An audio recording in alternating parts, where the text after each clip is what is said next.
At my mother-in-law's birthday dinner in Rome, my seat was missing. My husband chuckled. Oops, guess we miscounted. As the family laughed, I calmly said, seems I'm not family, and walked out. 30 minutes later, they discovered I'd cancelled the entire event. Venue, catering, everything. Their faces turned ghostly white. Seems I'm not family, I said, my voice steady despite the earthquake happening inside my chest. The words hung in the air of that exclusive Roman restaurant as 12 pairs of eyes stared back at me with expressions ranging from shock to poorly concealed satisfaction.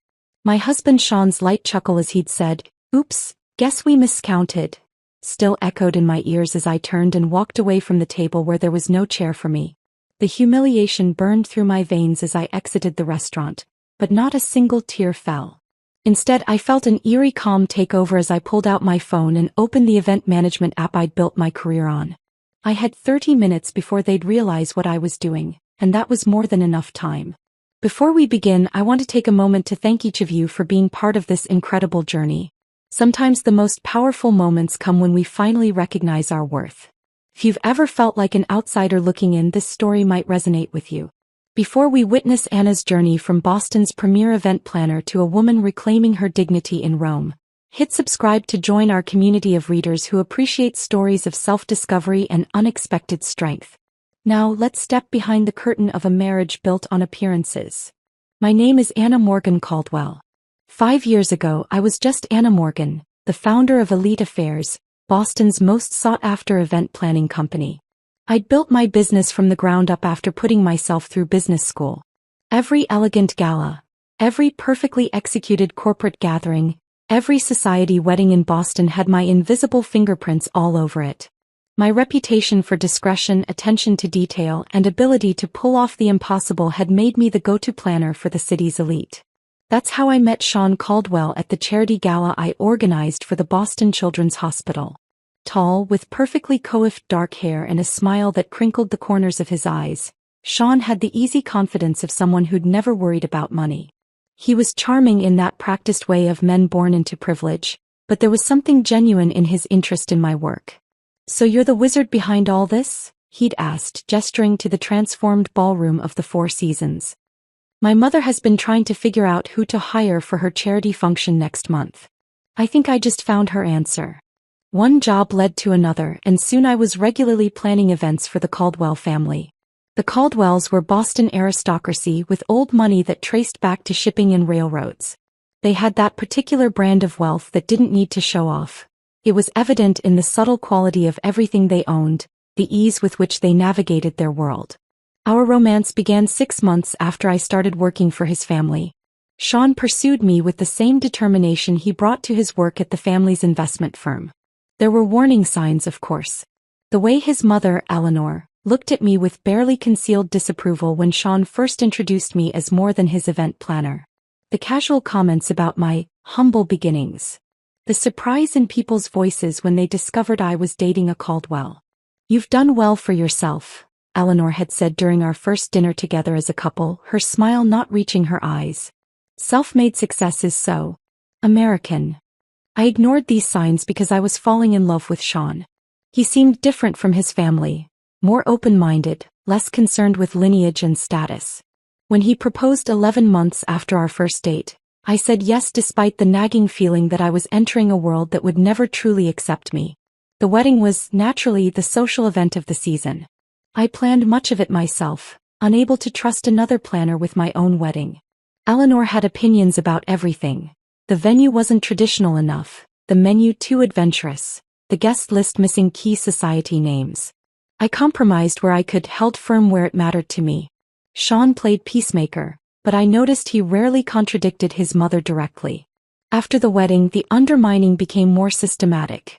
Despite using my company for their events, the Caldwells constantly questioned my decisions, changed plans last minute, and took credit for my ideas. At family gatherings, my opinions were solicited then dismissed. My background in event planning was treated as a charming hobby rather than a successful business. Anna has such a good eye for these things, Eleanor would say to her friends, patting my hand condescendingly. It's almost like having a personal party planner in the family. Sean never defended me. He'd shrug and tell me later that's just how his mother was, that I shouldn't take it personally. But it was personal, and it got worse as the years passed. The opportunity to plan Eleanor's 70th birthday in Rome should have been my crowning achievement. A week-long celebration in the Eternal City, culminating in a dinner at a Michelin-starred restaurant overlooking the Colosseum. I threw myself into creating the perfect event, leveraging every contact I had in the industry. It was during this planning that I discovered the first cracks in the Caldwell facade. The deposits for venues were delayed. Vendors called asking about payments.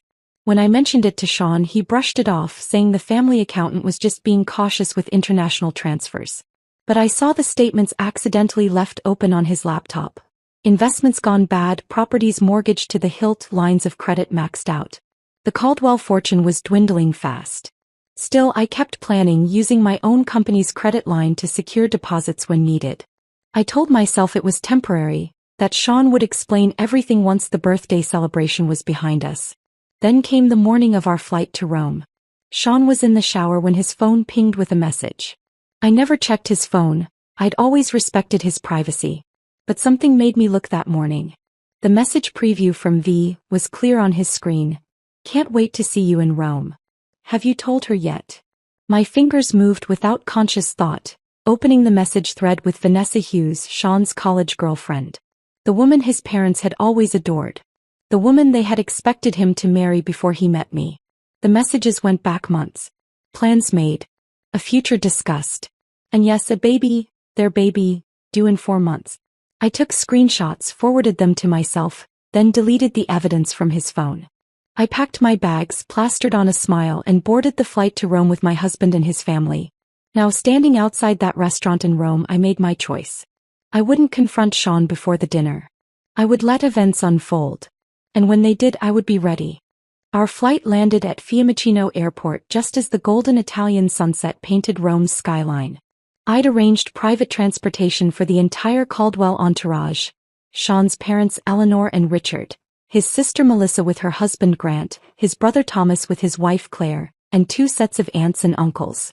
The convoy of sleek black Mercedes vans waiting at the terminal should have impressed them. Instead, Eleanor's first words stepping off the plane were, "I thought I'd specified the hotel cars, Anna. These seem rather generic." I bit my tongue as I had countless times before. The hotel had a scheduling issue. These are actually from Lux Transport. They service most of the diplomats in Rome. My explanation fell on deaf ears as she was already discussing something with Richard, their heads bent together in that conspiratorial way that always excluded me. The Hotel de Russie welcomed us with the 5-star treatment I'd meticulously arranged. Champagne flowed in the private lounge while bellhops whisked away our luggage. I'd spent months securing the perfect accommodations, selecting suites with the best views, arranging welcome baskets filled with Italian delicacies, and planning personalized schedules for each family member. Eleanor barely glanced at her itinerary before setting it aside.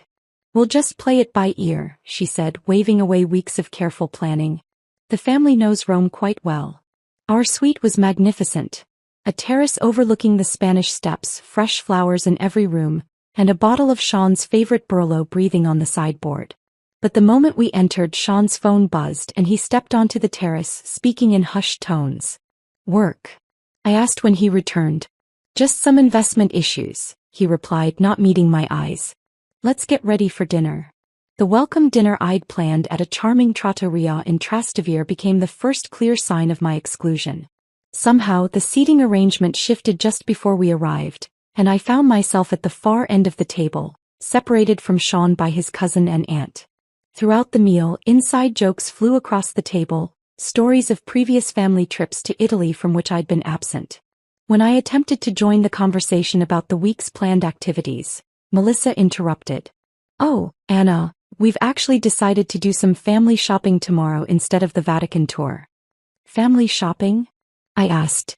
"You know," Eleanor interjected smoothly, "just some tradition we have. You'd be bored, dear. Why don't you use the time to check on the birthday arrangements? That's your expertise after all." The pattern continued throughout the next few days. I'd wake to find Sean already gone, a hastily scribbled note about meeting his father for breakfast. The family would disappear for hours on impromptu excursions, that somehow everyone knew about except me. Whispered conversations in corners of the hotel lobby abruptly stopped when I approached. Dinner reservations mysteriously changed to accommodate old friends, who happened to be in Rome. Friends who looked at me with barely disguised curiosity, as if assessing how I was handling what was coming. On the third morning, opportunity presented itself when Sean rushed to meet his brother, leaving his briefcase unlocked. The documents inside confirmed my worst fears. Draft separation papers prepared by the Caldwell family attorney, dated 2 months earlier. A proposed settlement offering a pittance compared to what I was entitled to, and most damning, a script, an actual script outlining how Sean would announce our impending divorce at his mother's birthday dinner, presenting it as a mutual decision reached amicably. My hands trembled as I photographed each page with my phone. There it was in black and white, the perfect stage-managed exit of the unsuitable wife, timed for maximum public impact yet minimum social embarrassment for the Caldwells. Eleanor's birthday wasn't just a celebration. It was to be my funeral as a Caldwell. Instead of confronting Sean, I channeled my anger into methodical documentation.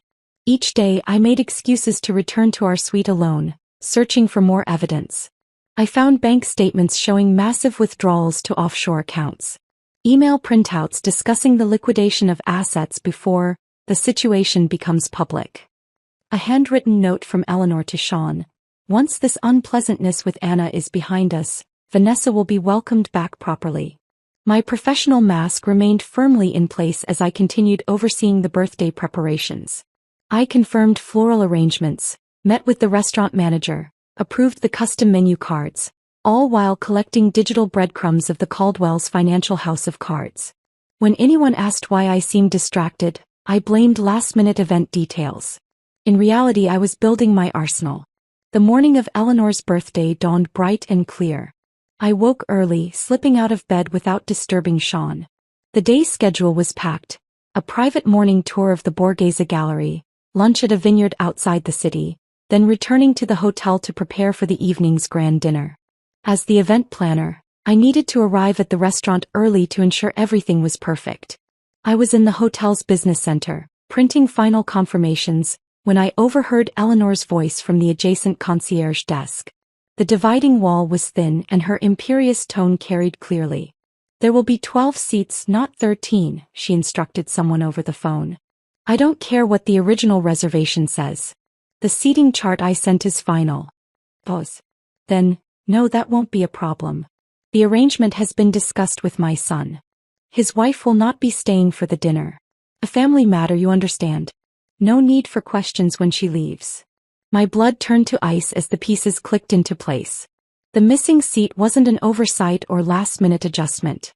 It was the centerpiece of their plan. A public humiliation designed to make my exit look like my choice rather than their orchestration. I closed my laptop, gathered my papers, and walked to the elevator with measured steps. Inside, I pulled out my phone and began making a new set of arrangements. If the Caldwells wanted a memorable birthday dinner, I would ensure it was unforgettable. Just not in the way they had planned. I arrived at a Roma restaurant an hour before the other guests, as any good event planner would. The rooftop venue offered a breathtaking panoramic view of the Colosseum, bathed in the amber glow of sunset. I personally inspected every detail, from the hand-calligraphed place cards to the arrangement of Eleanor's favorite white peonies and roses. The champagne was chilling, the 7-course tasting menu confirmed, and the 3-tiered birthday cake was a masterpiece of Italian craftsmanship. "Is everything to your satisfaction, Signora Caldwell?" asked Marco, the maitre d'. "Perfect," I replied, knowing it would be the last event I would plan for the Caldwells. Despite everything, my professional pride demanded nothing less than excellence. I returned to the hotel to change into the midnight blue Valentino gown I'd purchased specifically for tonight. As I applied my makeup with steady hands, I studied my reflection. 5 years of trying to fit into a world that was determined to reject me had taken its toll, but not in the way the Caldwells might have hoped. Instead of breaking me, they had hardened my resolve. The Caldwell family had arranged to meet in the hotel lobby before departing together for the restaurant. I arrived precisely on time to find them all waiting, Eleanor resplendent in vintage Chanel, her diamond necklace catching the light. Sean's eyes widened slightly when he saw me, perhaps remembering what had attracted him to me in the first place. or perhaps calculating how soon he could be free of me. "Anna, darling, you look lovely," Eleanor said, air-kissing near my cheeks. "We're just waiting for the cars." The drive to the restaurant was short, filled with artificial chatter about the day's activities from which I'd been excluded. As we ascended in the elevator to the rooftop, Sean placed his hand at the small of my back, a gesture that once felt intimate but now seemed performative for the benefit of the elevator attendant. The doors opened to reveal the stunning terrace I had designed, transformed into an elegant dining space under the stars.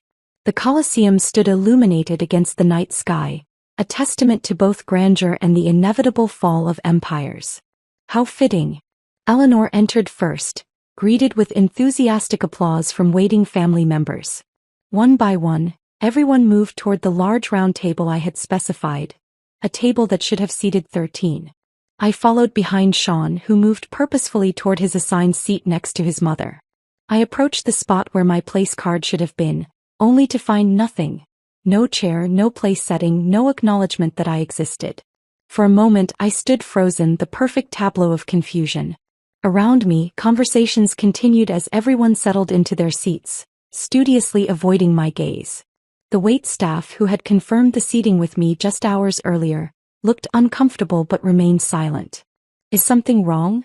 Eleanor asked innocently, her voice carrying just enough to draw everyone's attention. "There seems to be a mistake," I said, my voice calmer than I felt. "My place setting is missing." The meticulously choreographed scene unfolded exactly as they had planned. Furrowed brows. Exchanged glances. Sean half rising from his chair, a performance of concern that never reached his eyes. "That's odd," Melissa said, examining the table. "Did someone count wrong?" Richard cleared his throat. Perhaps there was a miscommunication with the restaurant staff. Then came Sean's line, delivered with a practiced casualness that made my skin crawl. He chuckled, and said, "Oops, guess we miscounted." The family laughed, not uproariously, that would be too obvious, but with the gentle amusement of people sharing an inside joke. In that moment I saw it all with perfect clarity. The calculated humiliation, the public setting chosen to prevent a scene, the groundwork for stories they would tell later about poor Anna, who couldn't handle the pressure of Caldwell family life. My gaze moved slowly around the table, taking in each face. Eleanor, triumphant behind her birthday smile. Richard, uncomfortable but complicit. Melissa and Thomas, enjoying the spectacle. Their spouses, aware enough of the cruelty to look slightly ashamed but not enough to object. And Sean, my husband, the man who had once promised to stand by me against the world, watching me with detached curiosity, like a scientist observing an experiment. I could have created a scene. I could have demanded a chair, exposed their plan in front of the waitstaff, made the kind of public display that would live in family lore for generations. That's what they expected, what they had prepared for. Eleanor would comfort Sean over his unstable wife, and the divorce narrative would write itself. Instead, I straightened my shoulders, lifted my chin, and delivered the line that would begin my reclamation of power. "Seems I'm not family." 4 words. Simple. Devastating in their truth. The smiles faltered. Sean's expression shifted from smugness to uncertainty. I had departed from their script. "I'll see myself out," I added, turning away with the dignity that had been my armor throughout my marriage. "Anna, don't be dramatic," Sean called after me, another line from their playbook. "We can fix this." I didn't respond. I walked through the restaurant, nodding politely to the staff who had witnessed my humiliation. In the elevator I finally allowed myself a deep breath, then another. By the time I reached the street my hands had stopped shaking. A small cafe across from the restaurant offered the perfect vantage point. I ordered an espresso and pulled out my phone. This was the moment I'd prepared for. The 30 minutes of freedom while the Caldwells congratulated themselves on their successful ejection of the unsuitable wife. First, I sent a prepared email to Marco, the restaurant manager, with instructions that had been agreed upon as a surprise contingency, a common practice in high-level event planning. Attached was proof of my authority as the account holder and event coordinator, along with confirmation of immediate payment reversal. Next came the calls, to the vineyard scheduled for tomorrow's lunch, the private Vatican guide for the following day, the yacht captain for the Amalfi Coast excursion, the villa in Tuscany for the final weekend. One by one, I canceled everything, transferring the deposits I'd made with my own company's credit line back to my business account. With each cancellation, I felt lighter. The emails from Sean began arriving. First annoyed, then confused, then increasingly desperate as my tactics became clear. I ignored them all. 28 minutes after I had walked out of the restaurant, I finished my espresso and paid the bill. It was time for the final act. I stood, smoothed my Valentino gown, and walked back across the street to witness the moment when Eleanor Caldwell's perfect birthday celebration crumbled around her. I entered Aroma Restaurant through the service entrance, a route I had familiarized myself with during my earlier inspection. Marco, the restaurant manager, met me with a concerned expression. "Signora Caldwell, are you certain about this? It is most unusual." "I'm absolutely certain, Marco. And I appreciate your discretion." I handed him a sealed envelope. "This contains proof of the payment reversals and the cancellation of my company's guarantee for tonight's expenses. As we discussed, the Caldwells will need to provide a new method of payment to continue their dinner." Marco nodded solemnly. In the events world, relationships were everything. I had worked with Marco on 3 previous occasions for other Boston clients visiting Rome. He owed me favors, and while he might find my request peculiar, professional courtesy dictated he comply. "When should I inform them?" he asked. "I'll text you in exactly 5 minutes. I'd like to observe from somewhere discreet." He guided me to a small alcove near the kitchen entrance with a perfect view of the Caldwell table. They were in the middle of toasting Eleanor, champagne flutes raised high, faces glowing with self-satisfaction. The first course had just been served. The imported Ostra caviar that Eleanor had specifically requested. It had been almost too easy to dismantle Eleanor's birthday week. Most high-end vendors in the hospitality industry operate in a network of mutual trust and references. As the event planner who had made all the arrangements and whose company credit line secured the deposits, I had the authority to make changes. The digital trail of emails, contracts, and payment authorizations all bore my name and signature, not Eleanor's or Sean's. My phone vibrated. A new message from Sean. "Anna, where are you? Stop being childish and come back." Then another. "Mother is upset. You're embarrassing yourself." I didn't respond. Instead, I texted Carmen at the Villa Borghese where the family was scheduled to stay for the Tuscany leg of the trip. Carmen confirmed the cancellation and wished me well, adding that my substantial tip to her staff would be refunded separately to my business account. My phone vibrated again with messages from Sean, now arriving in rapid succession. "The hotel just called. They said our reservation for tomorrow night is cancelled. What are you doing? Anna, this is ridiculous. Call me immediately. This is not funny. Fix this now." I texted Marco, "You may proceed." From my hidden vantage point, I watched as Marco approached the table with 2 other staff members. He leaned down to speak quietly to Richard, who was seated at the head of the table opposite Eleanor. The family continued eating, initially paying little attention to the interruption. Richard's expression changed first, from polite interest to confusion, then alarm.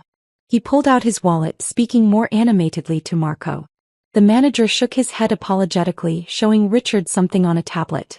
By now, the entire table had noticed the disruption. Eleanor set down her fork, her regal posture betraying the first hints of tension. Sean was staring at his phone, presumably reading my latest text explaining exactly what I had done. "All deposits have been returned to my company account. All arrangements for the week cancelled. Your family's financial issues are about to become very public. Enjoy your caviar." The scene unfolded like a perfectly choreographed ballet of chaos. Richard stood, his face flushed with anger or embarrassment, perhaps both. Eleanor's hand flew to her diamond necklace, clutching it as if for support. Melissa was frantically whispering to her husband. Thomas pulled out his phone, presumably trying to verify what was happening. And Sean sat frozen, his face drained of color. Unlike the others, he understood the full implications. He knew what I had discovered about their finances. He knew what would happen if his mother's society friends learned that the Caldwells could no longer cover a dinner bill, let alone maintain their lavish lifestyle. My phone rang, Sean calling now, not texting. I declined the call and watched as he stood abruptly from the table, nearly knocking over his chair as he stepped away to try again. This time I answered. Anna, he hissed, his voice a mixture of fury and panic. What the hell do you think you're doing? Seems I'm not family, I repeated calmly. So I'm not responsible for family celebrations. You need to fix this right now. Do you have any idea how humiliating this is for my mother? For all of us. I have exactly the idea, Sean. That was the point. Where are you? His voice changed, desperation creeping in. We need to talk. I can explain about Vanessa, about everything. I'm sure you can. The problem is I've seen the financial statements, Sean. I've seen the emails. I know the Caldwell empire is crumbling, and I know you've been hiding assets offshore before filing for divorce. His sharp intake of breath confirmed what I already knew. He never expected me to discover these things. He had underestimated me just as his family had from the beginning. Those were private. Yes, they were. Just like the text messages from Vanessa about the baby. Just like the script for announcing our divorce at your mother's birthday dinner. Just like the seating arrangement deliberately excluding me. Silence on the line. In the restaurant, I could see the manager now speaking to the entire table. Several other diners were watching with undisguised interest. The Caldwell's humiliation was becoming a public spectacle. Exactly what they had planned for me. Anna, please. Sean's voice had lost all its aristocratic confidence. You don't understand what this will do to us. I understand perfectly. That's why I did it. We can work this out. Come back to the hotel. I'll meet you there in 20 minutes. No, Sean. I don't think we can work this out.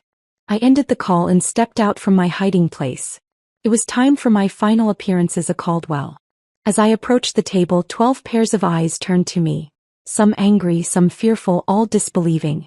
Eleanor spoke first, her voice shaking with fury. How dare you ruin my birthday? I smiled, feeling a strange sense of calm. I learned from the best, Eleanor. After all, isn't this exactly what you planned for me? A public humiliation? An orchestrated exit? The only difference is I changed the ending. Richard stood. This is outrageous. You had no right. I had every right, I interrupted. Every contract, every reservation, every arrangement was in my name or my company's name. I simply adjusted the plans. You'll regret this, Melissa spat. When Sean divorces you, you'll get nothing. That's where you're wrong, I replied, looking directly at Sean. I have copies of everything, the offshore accounts, the hidden assets, the fraudulent business dealings. I'm sure the IRS will find it all fascinating reading. Their faces turned ghostly white as the implications sank in. In that moment I felt no triumph, no vindication. Only a profound sense of liberation as I turned and walked away from the Caldwell family for the last time. I left Italy the next morning, upgrading myself to first class on a direct flight to Boston using points I'd accumulated planning the Caldwell's previous vacations. The irony wasn't lost on me. Behind me I left a family in crisis, their carefully constructed facade crumbling in real time. Through the hotel concierge, I learned that the Caldwells had paid for their dinner with Eleanor's vintage Bulgari bracelet as collateral until a wire transfer could be arranged. By morning, word had spread through Rome's high-end hospitality network that the illustrious American family was having payment difficulties. The remaining vendors I hadn't personally canceled began requesting upfront payments rather than promises. My phone was flooded with messages, some threatening, others pleading. I read them during my layover in London, sipping Earl Grey tea in the British Airways lounge. Richard, this is actionable. Our lawyers will be in touch. Melissa, you've made the biggest mistake of your life. Thomas, did you really think you could humiliate our family without consequences? Eleanor's message was the most revealing. I always knew you were common. This vindictive display only proves what I've said from the beginning. But it was the succession of messages from Sean that told the real story of a family in freefall. First, you have no idea what you've done. My father had a minor heart episode. Is that what you wanted? Then, the Prescotts and Whitmores saw everything. Do you know what this means for our standing? Later, the hotel is demanding payment for the entire week up front. They say all guarantees have been cancelled. And finally, please Anna, I need to talk to you. It's about more than us now. I didn't respond to any of them. Instead, I forwarded the financial documents I'd gathered to my lawyer with instructions to hold them securely until needed. If the Caldwells pursued litigation, I would be prepared. When I arrived home to our Beacon Hill brownstone, I hired a moving company to pack my personal belongings. I took only what was unquestionably mine: clothes, jewelry I'd purchased myself, my collection of first edition books, and the artwork I'd acquired before our marriage. Everything else, including the wedding gifts and items purchased jointly, I left behind. I wanted nothing that could tie me to the Caldwells' web of deceit. 2 days later, the Boston Globe published a small item in their society section: Caldwell Investment Group faces inquiry. The article mentioned financial irregularities and questions from investors. While it didn't make front-page news, it was enough to send ripples through Boston's social circles. Sean appeared at my new apartment unannounced 1 week after I returned from Rome. He looked haggard, the polished veneer of privilege replaced by genuine desperation. "You need to come home," he said when I opened the door. "This has gone far enough. This isn't a negotiating tactic, Sean. This is divorce." He stepped inside without invitation, running his hands through his disheveled hair. "The SEC is looking into father's accounts. 2 board members have resigned. Mother had to cancel her charity gala because 3 major donors pulled out." "That sounds like a Caldwell family problem," I replied. "Not mine." "It's your problem if I go down with the ship," he countered. "We're still married. My debts are your debts." I allowed myself a small smile. "Not when I have proof that you deliberately excluded me from financial decisions and hid assets with the intent to defraud me in divorce proceedings. My lawyer assures me that's enough to protect me." His facade cracked completely then. Sean sank onto my couch, head in his hands. "I never wanted it to be like this." "What did you want, Sean? To marry me for my event planning skills? To use me to manage your social calendar while you reconnected with Vanessa? To discard me when I was no longer useful?" "It wasn't like that in the beginning," he said quietly. "I did love you. But not enough to stand up to your family. Not enough to be honest about your affair." I sat across from him, feeling strangely calm. "When is the baby due?" His head snapped up. "How did you?" 4 months according to the texts I saw. "Congratulations." A heavy silence fell between us. Outside, rain began to tap against the windows of my new apartment. Smaller than our brownstone but mine alone, paid for with the proceeds from a business I'd built without Caldwell money or connections. "I'll give you whatever you want," Sean finally said. "Just hand over those documents and sign an NDA. Name your price." That was the moment I realized the Caldwells still didn't understand me at all. After 5 years, they still saw me as someone who could be bought, someone motivated by the same material concerns that drove their existence. "I don't want your money, Sean. I want my freedom. I want the truth acknowledged." I stood up, indicating our conversation was ending. "The documents stay with my lawyer unless you try to drag me down with you. The divorce terms are simple. I walk away with what's mine, you with what's yours." "And Vanessa? The baby?" His voice was barely audible. "That's between you and your conscience. I hope you'll be a better husband to her than you were to me." After he left, I stood by the window watching the rain intensify. The scandal unfolded gradually over the following weeks. The Boston Globe ran a more extensive piece on the Caldwell Investment Group's financial irregularities. Longtime clients quietly withdrew their portfolios. Eleanor's position on 3 prestigious charity boards became emeritus rather than active. Vanessa's pregnancy became public knowledge when she was spotted at her obstetrician's office wearing an engagement ring. The timeline made it clear that their relationship had resumed long before our marriage ended. In Boston's high society, infidelity might be tolerated if discreet, but such blatant misconduct violated the unspoken code. My business thrived despite, or perhaps because of, the scandal. Clients who had once looked down on me now appreciated my discretion and integrity. The story that circulated wasn't about a woman scorned but about a professional who refused to be used and discarded. 6 months later, I received an invitation that made me laugh out loud when I opened it. A request to bid on planning Eleanor Caldwell's next charity event. Apparently, desperation had overcome pride. I declined politely, citing a full schedule. The divorce was finalized without drama. The Caldwells, focused on salvaging their reputation and finances, agreed to my terms without argument. Sean and Vanessa married quietly, their daughter born 2 weeks later. I sent no gift. On the 1-year anniversary of that night in Rome, I found myself planning another event in Italy. A celebrity wedding on the Amalfi Coast. As I stood on a terrace overlooking the Mediterranean, phone in hand and vendors at my command, I realized something unexpected. I was happy. Not despite the collapse of my marriage but because of it. The Caldwells had tried to make me feel small, to reduce me to an accessory in their grand narrative. Instead, they had inadvertently freed me to reclaim my story. In losing what I thought I wanted, I had found what I actually needed. Not acceptance from a family determined to reject me, but the courage to reject a life built on appearances.